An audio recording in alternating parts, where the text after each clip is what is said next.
So the two things we talked about for block before you left were something like this, like we talked about the mirror. And then I have this fancy dot here you can use if you want. Oh, that's nice, yeah. Consistent lineup. And then the two things you said were must-haves for like some kind of guide along the side. So I've been using these clubs. Cool. And then something that I need to hit the ball through, like a shorter, Yep. I don't know how far apart these showies go, so I've been kind of doing like here generally. I'm not sure if that's. Well, I think if we're gonna do, there's two different ways you could do this. This mirror, to me, takes care of your club face at address. Yep. And your putter path probably by itself. The other things I want to check all the time with your putting is your feet line relative to normal, that you're somewhat square at address, that your ball positions, all the fundamental shit. Yep. Right? We can either use the clubs for path, or we can use one for your foot line, one for an eye line. We could play around with it different ways. Okay, This is about how you've been doing it? Yeah, and then just because they're straight edge things, I use my phone and my wallet as like a, I have to like cut through those. That's so, good. like I'll do it, sort of in front of the hole in like a shorter, something like this. Okay. Now, I would probably put this closer to the hole. Put this closer, to the hole. Closer to the ball? Yeah. Yeah. Yeah, good. Like there's good. Because is there a chance, the point of this is for start line. Right. Is there a chance that you started off the line but it breaks by then? Yeah. Right. Yeah. So this wants to be, I want this to be about as close as you can get it where it's not in the way of your stroke, you know what I'm saying? Okay. And I want it to be just more than a ball width at your level. So probably like that. Okay. All right, good. So even just now watching you putt, the things that I'm looking for in terms of the fundamental stuff is your aim good, how's the ball position, what's your club face look like at address, general stroke pattern, are you able to start the ball on line?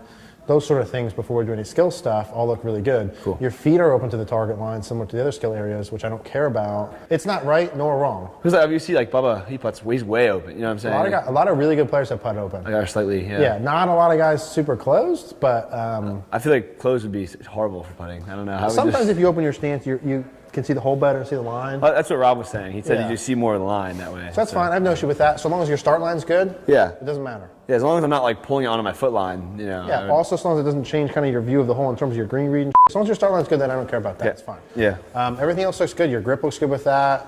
Your form alignments look good. The ball position's cool. I like this. I do want you to get that a little closer. Like because I've been too far away. Yeah. I think this should be your station, just like this. Okay, sounds good. So let's run through and do a couple just shorties. Okay. I don't really care how the results of these either do. I just want to watch. Okay. Make sure this is all good. I'm not real concerned about your make percentage with these. Okay. So what have you been doing when you mentioned to not have it as poppy and hitty, like longer, more accelerated? Right. Well, metronome is the one thing I did for a while originally, and that's I still have been doing. Let's do that then. Okay.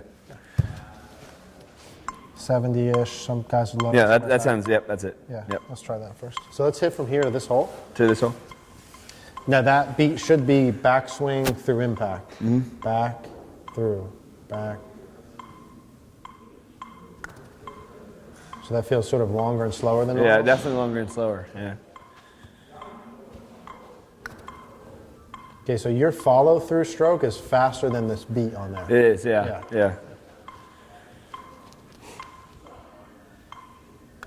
That was closer, but still too fast. Yep, still too fast. Now, do you need to be 70 beats per minute or 72 or 73 or 75? No, you do not. Right. But we need to find what works best for you to control your speed that you feel comfortable with. It's going to feel slower than normal either way if you can decide to change that. Right. But then you have to do that within some speed games and just see whatever is the best. True, yeah. 1, 2. That was better. Yeah, I mean, there's no doubt that when you sort of measure these things across the board, that hitty, more acceleration on the way through typically is what you see with people who struggle with speed. Yeah. Usually the people that have the best rhythm. We can get that blast motion on there too and track some of the tempo that way, but typically the people with good speed are pretty...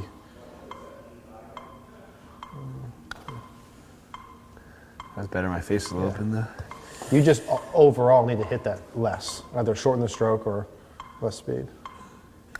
That was better. That was not even close. That was horrible. Short and fast. Yeah. So how often have you been doing this? This is like 1 day a week. I haven't been doing this enough. So if you're going to do it, you need to do it a lot better than what you just did for those last 10. Yeah. Meaning not where the balls went, meaning like you're not even close to this. Yeah. And I think you're trying, but kind of, you need to find a way to do it where it's more, like you either hit the towel or you don't. Yeah. You know what I'm saying? Okay. So if you're going to do this, don't have to it. Right. Like really get to that beat pattern. You know what I'm saying? Yep. So we're going to do 3 more with this. And I want you to really try harder than that. Okay. Partially that's an effort thing. To have that downswing match that beat more. So if you need to go too slow on the first one, you can go too slow. Take some practice swings where you have a number in your head. 1, 2, 1, 2, 1, 2. And that 2 should be happening as the putter is kind of passing right through there. Okay. Go slower than you think. That was better. Good.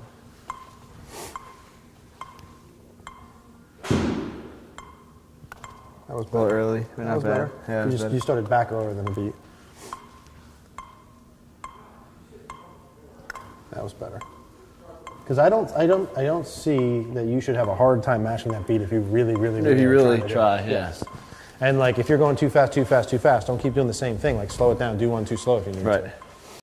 So if I were you, I would. It sounds like you're not doing as much of the putting practice as you need to do Yeah. relative to where it is in your game. It's true. I'm definitely not. Because we just sat back there and said that basically your speed control cost you a lot of shots last year, did it not? Mm-hmm. And so you're doing that once, and you hit balls and feel good about your ball striking, but you're doing that 4 times. Yeah. That doesn't seem right. Yeah, I know. So maybe you need to do speed putting before you hit balls. Yeah, I think that'd be fair. Or do it right after you hit balls. Right. Before you chip. Yeah. Whatever. You know what I mean? Yeah. I think a lot of that just has to do with you not doing it enough. Right. And like, it's not just, it's really like the speed. I haven't done enough speed control. I mean, I've still been doing like all the circle, like I do a lot of star drill and stuff. That's not, like, the priority should be speed control. Yeah. Yeah. Yeah. Yeah, for sure.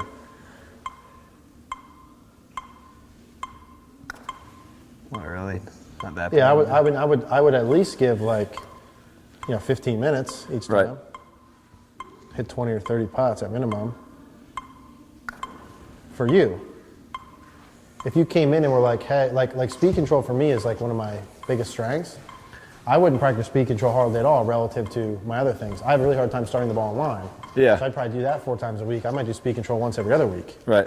You know what I mean? Yeah. You have to put it in its place. This is probably equally as important, or if not more, than you just doing your block station.